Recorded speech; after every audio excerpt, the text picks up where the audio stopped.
প্রবাসী মানে মনে করি যে টাকার মেশিন। কথা বলেন, বিদেশ গেছে এটা একটা টাকার মেশিন, খালি টাকা আসবে। বিদেশে যারা যায়, জেলখানা চিনেন? জেলখানা, জেলখানা যেতে মানুষ ভয় পায়। জেলখানার চেয়ে কয়েক গুণ আরো বেশি কঠিন জায়গা হচ্ছে ওই প্রবাস, ওই বিদেশ, ঠিক কিনা? অসুস্থ জেলখানায় তো মাস 2 মাস পর হলেও পরিবারের সাথে দেখা করা যায়, কথা বলা যায়, দেখা করা যায়, একটু 2 চোখে দেখতে পারে। কিন্তু বিদেশে এমন একটা জায়গা 2-1 মাসে দেখার কোনো সুযোগ আছে? আহা, নিজে অসুস্থ হলে নিজের চিকিৎসা নিজেকে করতে হয়। কথা বলেন, কেউ এসে মাথায় পানি দিবে সেই লোকটাকে খুঁজে পাওয়া যায় না। আর আপনারা তাদেরকে টাকার মেশিন মনে করেন। প্রবাসী মানি টাকার মেশিন, আবদারের শেষ নাই। বিদেশ থেকে যখন আসে আপনার বন্ধুটা আপনার কাছে আসবে, দোস্ত কেমন আছো, আর তাকাবে আপনার ওই ট্রলি ব্যাগটার দিকে।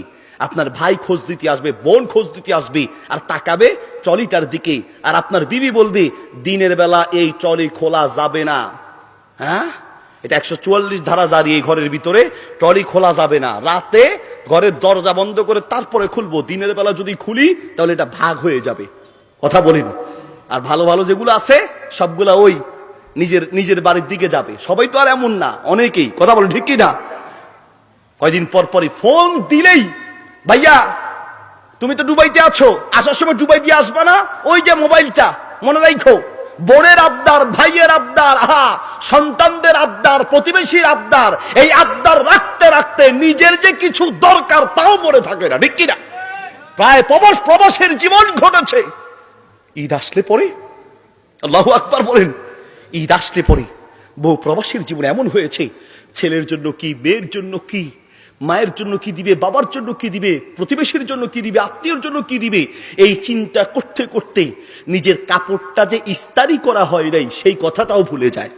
নিজের কাপড়টা যে ঈদের দিন, আর নতুন কাপড় দূরে থাক, পুরানটা যে ধুয়ে রাখবে সেই কথাটাও ভুলে যায়, সেই কথাটাও ভুলে যায়। প্রিয় বন্ধুগণ, আপনি যে স্ত্রীর জন্য, যে সন্তানের সুখের জন্য দেশ ছেড়ে বিদেশি হয়েছেন, প্রবাসে গিয়েছেন, যান আজকে সেই বিবির কাছে।